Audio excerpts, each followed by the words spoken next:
PCS current news में अभी की खबर है, पानीपत में होगा टिकाऊ विमानन ईंधन का उत्पादन। आइए सबसे पहले चर्चा के बिंदुओं को देख लेते हैं। तो सबसे पहले जानेंगे ये चर्चा में क्यों है टिकाऊ विमानन ईंधन के बारे में, टिकाऊ विमानन ईंधन का महत्व और अंत में आईओसी के बारे में जानने के साथ चलेंगे अभ्यास प्रश्न की तरफ। तो आइए सबसे पहले जानते हैं ये चर्चा में क्यों है। तो हाल ही में इंडियन ऑयल कॉरपोरेशन यानी आईओसी ने दिसंबर तक उसकी पानीपत रिफाइनरी में व्यावसायिक स्तर पर टिकाऊ विमानन ईंधन का उत्पादन शुरू होने की संभावना जताई है। बता दें कि कुछ समय पहले ही आईओसी की पानीपत इकाई को इस्तेमाल किए गए खाद्य तेल से जैव ईंधन बनाने के लिए अंतर्राष्ट्रीय प्रमाणन प्राप्त हुआ है।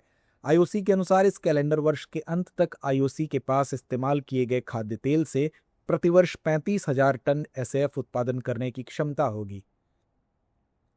आइए अब जानते हैं टिकाऊ विमानन ईंधन यानी एसएएफ के बारे में।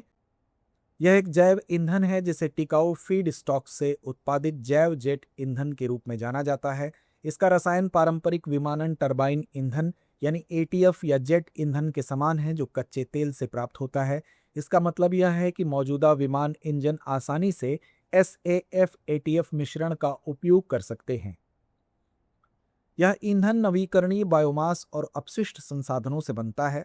विभिन्न भारतीय एयरलाइनों ने विभिन्न अनुपातों में एसएएफ से युक्त जेट ईंधन का उपयोग करते हुए पहले ही कुछ परीक्षण और प्रदर्शन उड़ानें सफलतापूर्वक संचालित की हैं। इसका उत्पादन कई स्रोतों यानी फीड स्टॉक से किया जा सकता है, जिसमें कि अपशिष्ट तेल और वसा, नगर पालिका अपशिष्ट और गैर खाद्य फसलें शामिल हैं। आइए अब जानते हैं टिकाऊ विमानन ईंधन के महत्व के बारे में।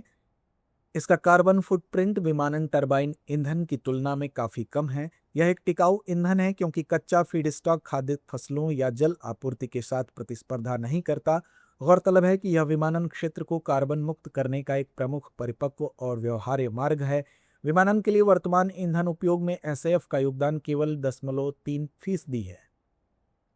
आइए जानते हैं इंडियन ऑयल कॉरपोरेशन यानी आईओसी के बारे में। यह भारत सरकार के स्वामित्व वाली तेल एवं गैस कंपनी है जिसकी स्थापना 1959 में हुई थी। सबसे बड़ी वाणिज्यिक तेल कंपनी है। यह कंपनी संपूर्ण हाइड्रोकार्बन मूल्य श्रृंखला में कार्य करती है, जिसमें तेल शोधन, पाइपलाइन परिवहन, पेट्रोलियम उत्पादों का विपणन, कच्चे तेल, प्राकृतिक गैस और पेट्रोकेमिकल्स का अन्वेषण और उत्पादन शामिल है।